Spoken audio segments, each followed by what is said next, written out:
Donc bonjour à tous. Je Je m'appelle Fabrice Epelboin, j'ai 48 ans, ce qui fait de moi un dinosaure de l'Internet aujourd'hui.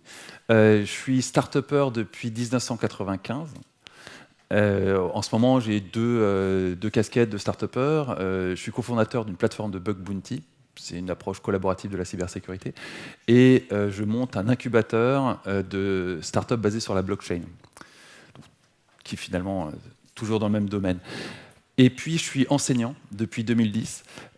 J'enseigne dans diverses écoles, certaines très connues comme Sciences Po ou le CELSA, d'autres comme l'éthique, un peu moins connues, ou des choses beaucoup plus de niche, comme le Haut Comité français pour la défense civile. C'est quelque chose qui s'occupe de préparer les OIV, les opérateurs d'importance vitale, à la résilience, c'est-à-dire à se résister et à continuer à vivre après une grosse catastrophe.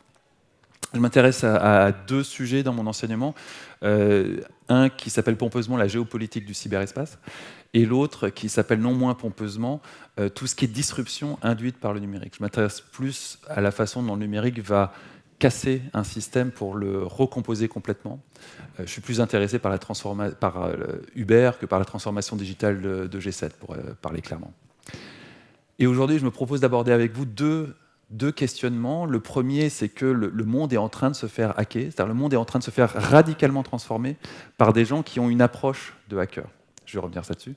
Et le deuxième, plus positif, parce qu'il faut quand même terminer avec du positif, la façon dont on peut construire durablement un monde avec les hackers, parce que vous allez voir que c'est un véritable enjeu pour construire quelque chose de pérenne et de serein demain. Alors évidemment, il y a des hackers absolument partout. Je vais commencer par définir, ou en tout cas délimiter, ce que moi j'appelle hacker, parce que ça ne vous aura pas échappé. Il y a 1000 appréhensions du terme hacker, la plupart étant assez négatifs, mais ça se transforme petit à petit, donc il y a de l'espoir. Mon appréhension, ma définition du hacker, c'est celle-ci. C'est un individu qui prend plaisir à dépasser les limites et à détourner les usages de façon créative et intellectuelle. C'est un fork, cette définition est actuellement un fork de Michael Print, qui est le cofondateur de HackerOne, une autre plateforme de bug bounty. Je l'ai remanié à ma sauce, mais la définition originale vient de lui. Et j'aime beaucoup cette définition parce qu'elle permet immédiatement de projeter l'approche hacker dans tout un tas d'autres choses que l'informatique et la technologie.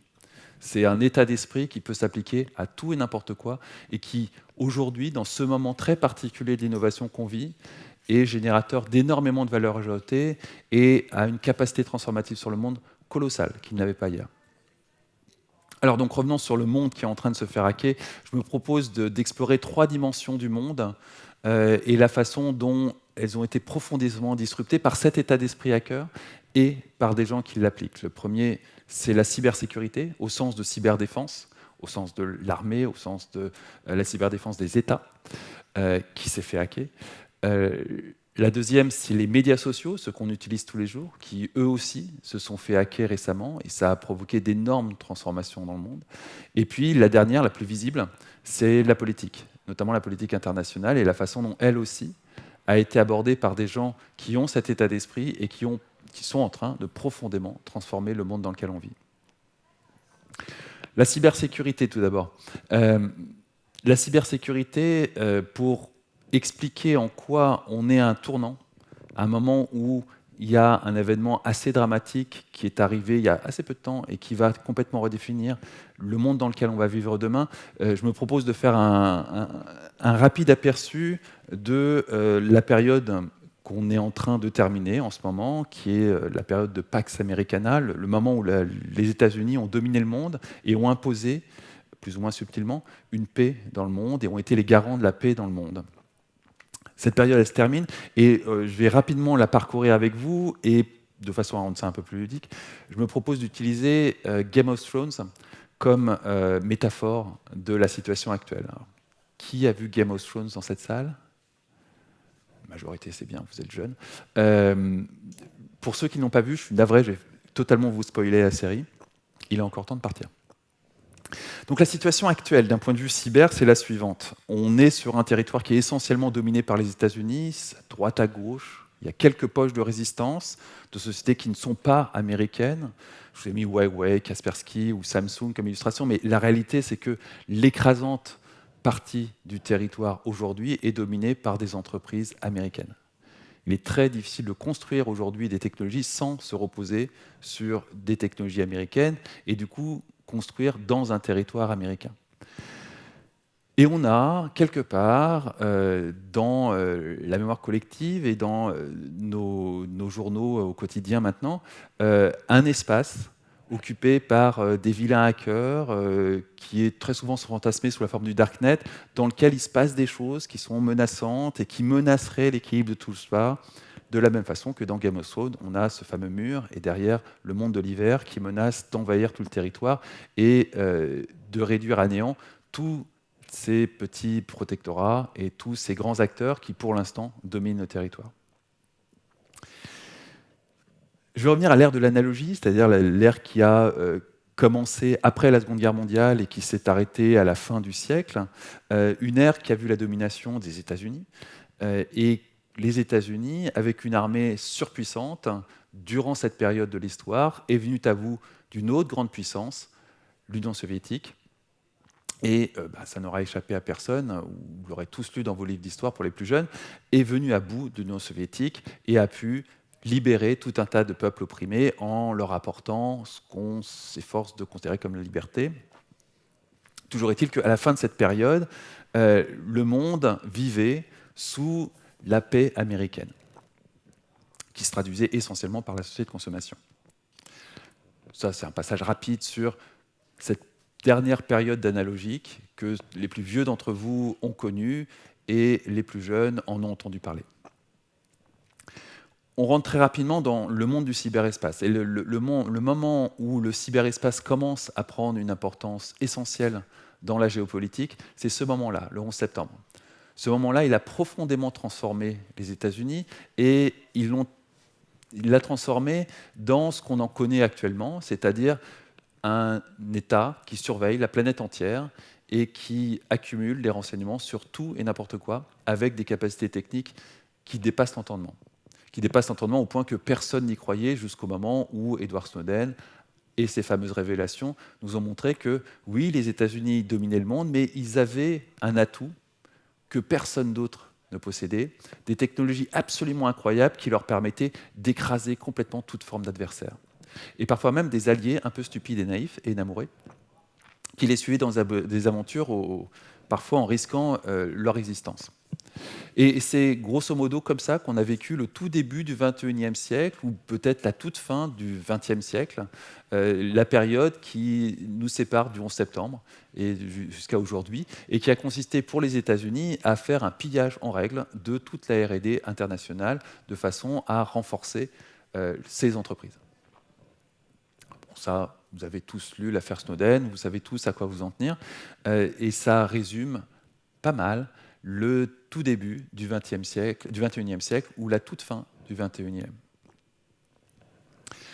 Petite pause pour vous signaler une particularité dans le cyberespace. L'attribution n'est pas quelque chose de faisable dans le cyberespace. L'attribution, je vais reprendre les mots de Guillaume Poupard, le patron de l'ANSSI, l'attribution c'est une problématique politique, pas technique. Le technique n'est pas en mesure de faire de l'attribution. On peut pointer un faisceau d'indices, mais jamais une certitude. Absolument jamais une certitude. Dans le cyberespace, l'attribution est totalement futile. Il suffit de se renseigner un peu pour s'apercevoir que selon l'origine de l'information, là je vous ai sorti une carte un peu au hasard qui vous montre que les États-Unis sont la première nation à pirater d'autres nations. On se doute très rapidement que cette carte n'a pas été produite aux États-Unis. Celle-ci, par contre, l'a probablement été. Et là, curieusement, c'est la Chine qui est la première nation agresseur. Encore une fois, vraiment, la réalité, c'est que l'attribution, c'est plus une problématique de propagande, exactement comme à d'autres époques, on pointait du doigt le péril jaune, des méchants rouges ou tout un tas d'autres choses. Aujourd'hui, vous aurez remarqué qu'en ce moment, on fait un focus particulier sur les vilains russes, mais souvenez-vous, il y a 5 ans, c'était les vilains hackers chinois. C'est vraiment une question de phénomène de mode et en aucun cas d'analyse technique. Gardez ça à l'esprit, non seulement pour la suite de cet exposé, mais pour la prochaine fois que vous verrez dans vos journaux télévisés ou dans votre journal papier des accusations portées sur telle ou telle puissance étrangère qui aurait piraté un tel ou un tel. Il y a toujours un doute, toujours un doute, particulièrement quand on vous affiche une certitude. Alors qu'est-ce qu'on a derrière ce mur dans le monde de l'hiver, avec ces créatures fantastiques qui menacent de déferler sur le territoire des hommes? On a d'abord une grande arnaque qui consiste à dire qu'il y a les méchants d'un côté et les gentils de l'autre. Et une fois qu'on va explorer ce territoire, on est obligé de se heurter à la problématique de la complexité. Les choses sont complexes. En géopolitique, en politique et partout ailleurs, le binaire a rarement lieu d'être. On est en général face à une complexité qui se heurte à une volonté de manichéisme qui aime à discerner le bien du mal. La réalité, c'est que ça existe rarement, et particulièrement en politique. On est en général dans des univers extrêmement complexes dans lesquels il est très difficile de distinguer le bien du mal, et on a la plupart du temps des assemblages. Donc qu'est-ce qu'il y a derrière ce mot, derrière ce mur? Si on reprend la galerie de portraits de Game of Thrones, on a avant tout les morts-vivants, les undead. Les morts-vivants, je les assimile aux cybercriminels. Vous en avez une quantité absolument invraisemblable, et tout hacker voit le risque, un jour ou l'autre, de passer de l'autre côté de la barrière, ce qui ne fait qu'augmenter les troupes. Sachant qu'il est très difficile en fait, de faire le chemin inverse. C'est faisable pour les hackers, c'est beaucoup plus difficile pour les morts-vivants. Et puis, on a les White Walkers, qui sont un peu l'équivalent des cybermafias. Cybermafia, c'est un vrai problème en matière de cybercriminalité, avant tout parce que les revenus de la cybercriminalité sont colossaux, de l'ordre de 1500 milliards par an. Donc vous imaginez bien que les mafias sont très riches et du coup très puissantes. Et puis très organisées, parce que ça reste des professionnels de l'informatique, du coup des gens qui savent travailler en équipe, des gens qui ont des méthodologies de travail. On est très très très loin des mafias traditionnelles. On a enfin les Night Kings, les grands seigneurs au-delà du mur. Ces gens qui sont capables de ramener à la vie ceux qu'ils ont tués et de les faire se rallier à sa propre armée. Dans le cyberespace, c'est les États voyous, sachant que cette appellation est très très vaste. Sachant qu'un État voyou, c'est un État qui ne respecte pas les règles, autant dire que dans le cyberespace, jusqu'à nouvel ordre, personne ne respecte vraiment les règles. Justement du fait qu'il n'y a pas d'attribution, donc il y a difficilement des accusations. Et puis, last but not least, on a les wildlings, les hackers. Des gens qui ne sont pas du mauvais côté de la barrière, mais qui sont dans ces territoires, qui en comprennent les moindres recoins et qui peuvent y vivre. Et si vous vous souvenez de Game of Thrones, on a Jon Snow, le roi du Nord, qui est le seul, ou le premier, à comprendre que s'il veut défier et vaincre les forces du mal, il va falloir qu'il s'allie à ces fameux hackers. Et c'est précisément la situation à laquelle on fait face aujourd'hui. Si on veut être en mesure d'être plus fort que les forces du mal dans le cyberespace, on a nécessairement besoin des hackers. On ne peut pas faire sans. Du coup, l'un des enjeux d'un point de vue géostratégique consiste à s'allier avec les hackers. Et là-dessus, vous aurez certainement remarqué que certaines nations sont plus avancées que d'autres. Vous savez probablement que la nation russe a une vieille tradition de s'allier avec d'autres groupes de hackers, qui peuvent être des cybercriminels, peu importe. Ils sont dans cette synergie et dans cette alliance. Les États-Unis ne sont pas mauvais non plus. En France, on n'est pas très bon. Et ça va peser lourd sur notre avenir en tant que nation. J'arrive rapidement à la saison 5, donc la dernière saison qu'on a pu voir il y a encore quelques mois. Souvenez-vous, dans cette saison, les forces du bien, munies de leur invincible dragon, franchissent le mur et viennent mettre la pâtée aux méchants derrière le mur. Et si vous vous souvenez bien, l'un des White Walkers, qui dans cette métaphore sont les Shadow Brokers, tue l'un des dragons pour le rallier à son armée. C'est précisément ce qui s'est passé il y a peu de temps dans le cyberespace. Ce qui s'est passé il y a peu de temps dans le cyberespace, c'est qu'un groupe totalement inconnu, qui s'appelle les Shadow Brokers, on n'a pas la moindre idée de qui ça peut être, parce que, encore une fois, l'attribution n'est pas un exercice facile dans le cyberespace, a dérobé l'armement électronique de la NSA, la première puissance du monde, et a commencé à le distribuer aux quatre vents. La métaphore dans le monde réel, ça serait un peu comme si une bande de voyous arrivait avec un semi-remorque, prenait des missiles nucléaires dans un arsenal américain et commençait à le distribuer dans les banlieues les plus obscures du 9-3. C'est précisément ce qui s'est passé. Avec cette subtilité qu'on n'a pas affaire à des armes nucléaires, on a affaire à du code. Et du code dont vous avez la possibilité de modifier. Donc on est face à un danger qui est en tout point comparable en termes de capacité et de puissance au logiciel libre. Parce que fondamentalement, cet armement dérobé à la NSA fonctionne exactement comme du logiciel libre. Vous êtes libre de l'utiliser, vous êtes libre de l'étudier, vous êtes libre de le partager, vous êtes libre de l'améliorer. Alors quand c'est Linux, SQL ou des choses comme ça, c'est fantastique. Et on a tous, enfin pour ceux qui sont fans du logiciel libre, on a tous mesuré à quel point cette liberté apportée à une licence logicielle permettait à ces logiciels de dominer complètement la planète. Là, c'est de l'armement, c'est moins drôle. Forcément, la conséquence, vous l'imaginez tout de suite, c'est que la cybersécurité, le grand équilibre des forces en matière de cybersécurité a été profondément affecté par tout ça. Et les premiers signaux faibles de ce grand changement s'appellent WannaCry. WannaCry, pour mémoire, c'est un bête malware, un ransomware, tout ce qu'il y a de plus con, mais boosté par une faille de la NSA. Une faille dans le système de partage de fichiers, SMB, qui fait que plutôt que d'infecter un poste, on pouvait affecter tout le réseau local à partir d'un poste. Et ça a fait des dégâts considérables, absolument considérables. Le mois suivant, les shadow brokers ont réalisé une autre faille dans le système de partage SMB de Windows, et ça a donné NotPetya. NotPetya, c'est très intéressant en termes d'armement. NotPetya, dont l'origine serait probablement russe, c'est-à-dire que les Russes auraient acquis auprès des shadow brokers une faille de sécurité et auraient construit un armement électronique à partir de ça. NotPetya, ça se présente comme un ransomware, quelque chose qui chiffre votre disque dur, qui vous demande une rançon, mais en réalité, c'est ce qu'on appelle un wipeware. Ça efface tout simplement votre disque dur. NotPetya, il a été injecté à travers le logiciel qui sert à déclarer ses impôts en Ukraine. Toutes les entreprises qui ont déclaré leurs impôts en Ukraine ont été affectées. Toutes les entreprises qui ont déclaré leurs impôts en Ukraine ont vu leur disque dur effacé. Vous imaginez les conséquences économiques sur le PIB de l'Ukraine. Colossales.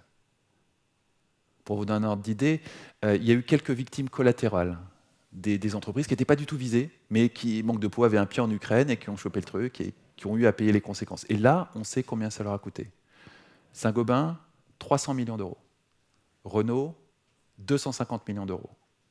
Maersk, un grand transporteur international, 800 millions d'euros.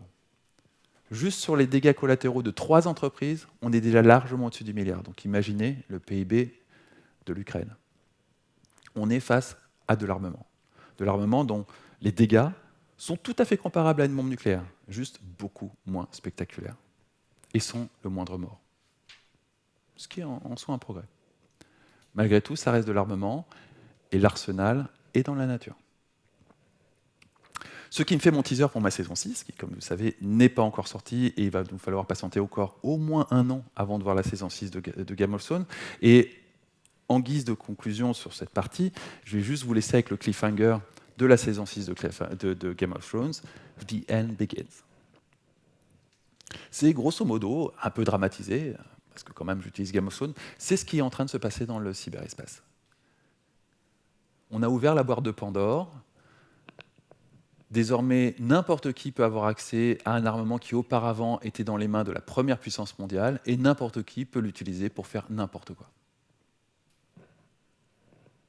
Du coup, pensez à faire vos updates, c'est vraiment sérieux. Ensuite, je vais regarder comment on a hacké les médias sociaux, et à travers les médias sociaux, l'opinion publique. Vous avez tous entendu parler de l'affaire Cambridge Analytica, mais comme vous êtes français, vous vous êtes probablement contenté de sources françaises pour avoir une explication sur les dessous de l'histoire. Autant dire qu'il est peu probable que vous ayez compris quoi que ce soit à l'affaire Cambridge Analytica. L'affaire Cambridge Analytica, elle concerne 7 hommes. Donald Trump, actuel président des États-Unis, et 2 de ses plus proches collaborateurs, Steve Bannon, à gauche. Steve Bannon est le fondateur de Breitbart News, qui est un gros groupe de presse qui est essentiellement une usine à fake news, mais qui a aussi inventé le concept de fake news, qui ne désigne pas, dans son concept original, une fausse information, mais une méthode de guerre informationnelle. Mais c'est aussi le vice-président de Cambridge Analytica. De l'autre côté, Peter Thiel, Peter Thiel, c'est l'un des grands gourous de la Silicon Valley. Il est le cofondateur de Palantir, qui est le logiciel qui fait l'alpha et l'oméga dans les agences de renseignement. Mais il siège également, et c'est l'un des premiers investisseurs de Facebook. C'est un ami personnel de Mark Zuckerberg, c'est aussi son coach en affaires. C'est également le monsieur numérique, le Mounir Majoubi de Donald Trump. Breitbart News, c'est vraiment l'alpha et l'oméga dans la fake news. C'est eux qui ont inventé le concept, c'est eux qui ont déversé des tonnes de fausses informations durant la campagne américaine. Mais surtout, là où j'attire votre attention, c'est que la fake news, à l'origine, avant que les politiques français ne s'en emparent, désigne une méthode de guerre informationnelle. Quand vous voyez Donald Trump qui pointe CNN du doigt en disant « You are fake news », c'est ça la fake news. C'est instiller le doute partout où il est raisonnable, de façon à le généraliser. Profiter de la perte de confiance qu'ont les populations envers les médias et envers les politiques pour généraliser cette perte de confiance et prendre le pouvoir. Accessoirement, avec de la fausse information, mais vous allez voir que ce n'est pas nécessaire d'avoir de la fausse information pour arriver à ses fins. Tout comme ce n'est pas nécessaire de posséder un groupe de presse. L'essentiel des fake news qui a été déversé durant la campagne américaine a été produit à Vélès, en Macédoine. Parce qu'une bande de gamins qui avaient entre 18 et 25 ans et qui faisaient leurs études supérieures, qui étaient parfaitement bilingues, parce que la Macédoine a un système éducatif de qualité, se sont vite aperçus qu'ils étaient tout à fait en mesure de produire de la fake news parce que ça buzzait bien et que c'était très rentable avec du Google AdWords. Extrêmement rentable. Et donc on a des étudiants macédoniens qui ont eu des revenus très confortables, plusieurs milliers d'euros pour certains, pour les plus doués, juste en consacrant quelques heures par jour à écrire de la fake news en se basant sur des moteurs de trending topics qui leur disaient quelles étaient les thématiques à aborder aujourd'hui sur le territoire américain. Produisaient n'importe quoi dans le seul but que ça buzz. Et ça, c'est la principale source de fake news durant la campagne américaine. Uniquement parce que les conditions économiques en Macédoine ont fait en sorte que le niveau de revenus très bas de ce pays, comparé au niveau éducatif très élevé de ce pays, ont rendu ce genre de pratique tout à fait rentable. Il n'y a pas que la Macédoine qui est dans cette situation-là. Typiquement, pour faire des fake news en français, vous avez la Tunisie, qui est un excellent candidat, plein d'universités, très haut niveau, revenus très faibles. Il y a plein d'autres pays francophones qui pourraient demain produire en masse de la fake news, de la même façon qu'on a eu en Macédoine, mais aussi dans d'autres pays, de la production en masse de fake news, parce que les conditions économiques rendaient ça possible. Et puis évidemment, il y a eu Cambridge Analytica. Cambridge Analytica, l'histoire officielle veut qu'ils aient mis au point une méthode qui s'appelle la psychométrie, qui leur permettent, à travers les traces que vous laissez sur Facebook, de déterminer votre psychologie intérieure, afin de vous acheminer la bonne fake news. Typiquement, je vais repérer quelqu'un qui est républicain et particulièrement paranoïaque et craintif, et je vais lui acheminer des fake news, lui vantant mon fantastique programme de construire un mur entre les États-Unis et le Mexique, pour le protéger des méchants Mexicains. Je vais identifier son voisin, qui lui est plutôt agressif et nerveux, mais aussi républicain, et lui, je vais lui acheminer la fake news qui va lui expliquer que Donald Trump est prêt à lui permettre de voir un AR-15, c'est-à-dire une arme automatique, dans la rue. Parce qu'après tout, c'est le second amendement de la Constitution américaine, et c'est son droit le plus strict de porter une arme automatique dans la rue. Et puis, je vais repérer une troisième personne qui, elle, est démocrate, donc je ne vais pas arriver à la faire voter pour Trump, c'est pas non plus la peine de s'acharner, mais par contre, je vais lui acheminer la fake news qui, selon sa psychologie à elle, la rendra abstentionniste. Et puis, ce n'est pas les news qui manquent, fake ou pas, pour convaincre un électeur d'Hillary Clinton de ne pas aller voter. Hillary Clinton, qui elle aussi s'est fait hacker. Rappelez-vous, les Russes, là encore problème d'attribution, auraient, je mets un conditionnel pour la forme, dérobé non seulement sa messagerie personnelle, mais également la messagerie du Parti démocrate, pour ensuite les refiler à Wikileaks, qui les a rendus publics. Et là, on s'est tous aperçus que, quand même, d'un point de vue éthique, c'est pas extraordinaire. Dénigrement antisémite de son principal concurrent dans les primaires démocrates, triche à répétition toujours dans ces mêmes primaires, pot de vin envoyé par le Qatar. largement de quoi convaincre n'importe quel électeur un poil intègre de s'abstenir. Et tout ça a été stigmatisé, renforcé par une activité de trolling intensif, que là aussi on attribue à la Russie, qui consistait à creuser les divisions entre les différents groupes qui constituent la société américaine, attiser la haine entre les différents groupes. Vous avez tous entendu parler de ces fameux trolls russes durant la campagne américaine. Vous avez probablement moins entendu parler des Israéliens, des Saoudiens et des Émiratis. Et pourtant, ils étaient aussi là. Curieusement, cette information passe moins dans les médias français. Pour résumer la situation, la démocratie américaine, il n'y a guère que le train qui ne veut pas passer dessus. Et pour voir ça d'une autre façon, on est dans la prédiction de Marc Andreessen, « Software is eating the world ». L'exécution faite par Mark Zuckerberg clairement montre que tout ce qui est logiciel est en train d'absolument tout bouffer. Tout, tout, tout. Enfin, pour conclure cette partie, la partie visible de tout ça, la politique, avec un nouvel arrivant dans le jeu politique qui déconcerte absolument tout le monde et qui a fait sienne la doctrine de Facebook, « Move fast and break things ». Le nouvel arrivant, c'est évidemment Donald Trump, dont le principal outil diplomatique et politique s'appelle Twitter, ce qui est une grande nouveauté pour des politiques, qui a totalement renversé les règles du jeu, notamment dans l'usage de la technologie. On vient de voir qu'il s'était entouré du cofondateur, du vice-président de Cambridge Analytica et du fondateur de Palantir. Pas des rigolos en matière de technologie, qui plus est des gens absolument brillants, certes dark, mais totalement brillants. Trump a complètement redéfini les règles de la diplomatie, s'est brouillé méthodiquement avec tous ses alliés de l'axe atlantique, en commençant par son principal allié, l'Angleterre, pour ensuite se rapprocher de celui qui était désigné jusqu'ici comme le principal ennemi, finir, il y a quelques semaines, par expliquer à l'Alliance Atlantique que la Pax Americana, c'était fini, en plus de façon un tantinet caricaturale, le tout pour terminer par remettre sur le devant de la scène la seule dictature dont on était tous persuadés que jamais, jamais elle regagnerait en crédibilité.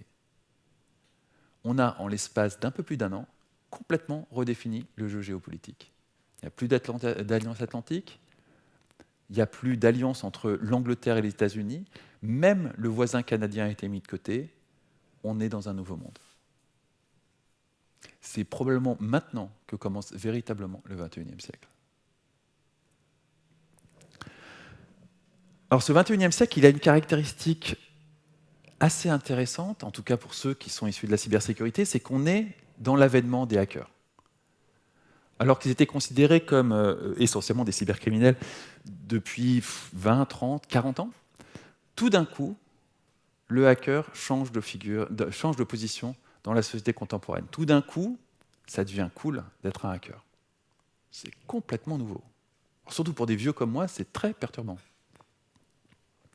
Quand on interroge les jeunes, il y en a une écrasante majorité qui est impressionnée par les compétences des hackers. Très concrètement, ça veut dire que si vous avez 18 ans et que vous êtes hacker, vous pouvez draguer avec vos talents de hacker. Ce qui, pour un mec de 50 ans bientôt, est complètement incroyable. Parce que vraiment, quand j'avais 18 ans, ça ne servait pas du tout à ça. Mais au contraire, ça les faisait fuir. Quand on interroge ces jeunes, 23% connaissent un cybercriminel. C'est assez inquiétant. C'est une étude qui a été faite par Kaspersky, au passage, sur une vingtaine de pays. 27% des jeunes ont envisagé une carrière dans la cybersécurité. C'est énorme, absolument énorme. Ça ne veut pas dire que 27% vont faire une carrière dans la cybersécurité. Ça veut dire que 27% des jeunes aujourd'hui, à un moment ou à un autre, se sont fantasmés en experts cybersécurité, au même titre que, a priori, quelque chose de similaire dans ma génération, se sont fantasmés à un moment comme astronaute, ou comme pilote d'avion, ou comme pompier, ou ce genre de truc. Le hacker est arrivé sur le piédestal des métiers désirables par les gamins. Ce qui est complètement fou. Quand on pose un peu le sujet, qu'on demande à ces jeunes, mais quel genre de hacker tu vas être demain, on en a la moitié qui veulent être ce qu'on appelle hacker éthique, qui est au passage une embrouille sémantique. Ça n'a rien à voir avec l'éthique. Hacker éthique, c'est hacker au service de l'entreprise. Si je suis hacker, que je travaille pour Monsanto, je suis éthique. Ça ne veut rien dire. Ensuite, il y en a 19% qui veulent en faire un loisir. Et c'est objectivement un excellent loisir. Il y en a 18% qui veulent faire de l'activisme. Il y en a dans la salle, ils se reconnaîtront. Grosso modo, c'est utiliser ces talents de hacker, que vous sachiez hacker un système d'information, les médias sociaux, la politique, quoi que ce soit, utiliser au service d'une cause politique. Alors ça, c'est assez sympa, pas moi qui veux vous dire le contraire, mais c'est profondément disruptif. C'est-à-dire, si vous avez 18% de 27%, ça représente quand même une proportion non négligeable de jeunes qui sont pleinement conscients qu'en utilisant du hacking, on peut changer radicalement le monde, parce qu'on peut perturber des systèmes, et maintenant que Trump l'a fait, c'est très difficile de prétendre que ce n'est pas faisable. Ça fait de grosses perturbations à venir. Très grosses perturbations à venir. Et puis, il y en a 13% qui se voient gentiment cybercriminels. Ce qui est beaucoup quand même. Alors, il y a des classements plus caricaturaux, plus manichéens des hackers. Vous avez forcément entendu parler du classement traditionnel qui est, il y a les white hats, les grey hats et les black hats. Pour vous la faire à l'arrache, les white hats, c'est comme les hackers éthiques, c'est-à-dire des hackers au service de l'entreprise. Encore une fois, si je travaille pour Monsanto, dans son service de cybersécurité, je suis un white hat. Les grey hats, ils sont au service de votre sécurité. Ils n'en ont rien à foutre de celle de l'entreprise. Ce qui les intéresse, c'est la sécurité des utilisateurs sur Internet. Et s'il faut pour ça mettre dans la merde une entreprise, ils n'hésiteront pas un instant. Du coup, les entreprises ne les aiment pas trop. Par contre, vous, en tant qu'utilisateur de l'Internet, ils sont de votre côté. Et puis les black hats, c'est les cybercriminels. Les black hats ont cette caractéristique extraordinaire dans la presse française qu'ils occupent 99,9% de la couverture presse. J'ai fait le calcul moi-même. On entend parler de hackers dans la presse uniquement quand c'est des cybercriminels. Et du coup, on se retrouve dans la situation totalement stupide, qui est presque mon quotidien aujourd'hui. J'ai beaucoup d'anciens amis ou d'amis actuels qui ont des gosses qui ont cette vocation de faire hacker et dont les parents m'appellent au prétexte qu'on était en 6e ensemble, en m'expliquant que leur gamin veut faire hacker, à peu près sur le même ton que s'ils m'expliquaient que leur gamin est en train de vendre de la coke à la sortie du lycée. Et je passe systématiquement le temps qu'il faut pour les convaincre que non, c'est pas, non, ça pourrait être pire. D'ailleurs, ils s'orientent dans une carrière dans laquelle il n'y a pas de chômage, dans laquelle un junior peut gagner 50, 60 000 euros par an, sans trop de difficultés, dans lequel les perspectives de carrière sont vastes et nombreuses, dans lequel on peut passer d'un pays à l'autre sans problème. Enfin, ça a plein d'avantages en termes de carrière. Mais il faut vraiment les rassurer, parce que pour les gens de ma génération, hacker, c'est cybercriminel. Ça, c'est en large partie dû à la presse, et pour le reste, c'est dû aux politiques. La réalité, c'est que l'écrasante majorité des hackers sont du bon côté des choses. White hat ou grey hat, mais ils sont au service de la sécurité. Leur vocation, c'est de rendre l'Internet plus sécure, de faire en sorte que les utilisateurs de l'Internet soient moins victimes des black hats ou des entreprises un peu limites. Et que tout cet équilibre, toute cette sécurité dont on bénéficie tous sur Internet, tient à cet équilibre délicat entre les white hats et les black hats. Pour assurer cet équilibre, il y a des armes, du même ordre que celles qui ont été dérobées par la NSA. Pour bien comprendre, il faut aller faire un peu de juridique dans les accords de Wassenaar. Les arrangements de Wassenaar déterminent ce qu'est une arme au sens cybernétique. Et c'est très con, c'est pas très compliqué à comprendre. Une cyberarme, c'est tout simplement ce qu'on appelle l'exploitation d'une faille. C'est-à-dire que vous trouvez un bug dans un code qui vous permet d'accéder à un problème de sécurité et vous l'exploitez à des fins malicieuses. C'est très con. Et ça naît très facilement. Si vous considérez que cette petite cigogne est un développeur, votre développeur vous apporte régulièrement du code, ça s'appelle une release, et dans le code, il y a toujours des bugs. Certains de ces bugs empêchent son code de fonctionner, dans ce cas, il les corrige avant de livrer. Enfin, oui, normalement, il les corrige avant de livrer. D'autres passent totalement inaperçus. Et dans ces failles qui passent inaperçues, ces bugs qui passent inaperçus, il y a des bugs qui provoquent des vrais problèmes de sécurité, qui sont des vraies failles de sécurité. Cet armement, il a une caractéristique assez amusante, c'est qu'il peut être offensif ou défensif selon la personne à qui on fournit la faille. C'est assez unique. Parce que fondamentalement, si moi, je vous vends un AK-47, je ne sais pas très bien si vous allez l'utiliser à des fins offensives ou défensives. Ça dépend de vous. Et vous pouvez changer d'avis du jour au lendemain. Mais ça ne dépend pas de moi. Alors que, dans le cas d'un hacker, si je trouve une faille de sécurité sur le site de A et que je la fournis à B, B ne peut l'utiliser que pour attaquer A. Et uniquement pour ça. Et donc, en tant que fournisseur, je sais parfaitement ce que je suis en train de faire. Dans ce cas, je suis un black hat. Si je la fournis à A, A ne peut l'utiliser que pour se protéger. À moins qu'il s'attaque lui-même. Mais c'est rare. C'est très rare. Et donc, au final, selon que je la fournisse à A ou à B, je change complètement mon fusil d'épaule d'un point de vue éthique. Mais, quelque part, l'équation pour un hacker, c'est que la faille, elle a une valeur, vu qu'elle permet de faire quelque chose. Et elle a deux types de valeurs. Elle a une valeur sur le marché noir, celui du cybercrime, où je vais pouvoir fournir cette faille à d'autres ou l'utiliser moi-même afin de commettre un crime. Mais elle a aussi, et depuis quelques années, une valeur sur le marché blanc, celui du bug bounty, où je vais pouvoir revendre cette faille à la société qui possède le code sur lequel je l'ai trouvé et qui va l'utiliser du coup pour se sécuriser. Ce qui fait que le bug bounty, au-delà de phénomènes de mode dans la cybersécurité, du côté cool, du côté communauté de hackers, le bug bounty, c'est une vraie approche pour faire du développement durable. Parce que si vous avez plus d'un quart de la population des jeunes qui fantasment de devenir hacker un jour, ça veut dire que demain, dans 10 ans, on aura des millions, des dizaines de millions, si ce n'est des centaines de millions de hackers à gérer.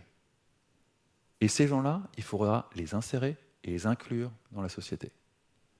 Le bug bounty est l'une des voies, et aujourd'hui, mais il y en aura d'autres demain, aujourd'hui, la principale voie pour faire en sorte que ces gens puissent assouvir leur passion, soit pour gagner de l'argent, soit tout simplement à titre de loisir. Si on ne leur offre pas ce type de voie, eh ben, ils vont quand même assouvir leur passion, mais pas forcément dans la légalité. L'approche, pour résoudre le problème, elle est économique, tout bêtement. Parce que oui, il y a des solutions dans le libéralisme. Ce qui conclut mon exposé. Je vous remercie.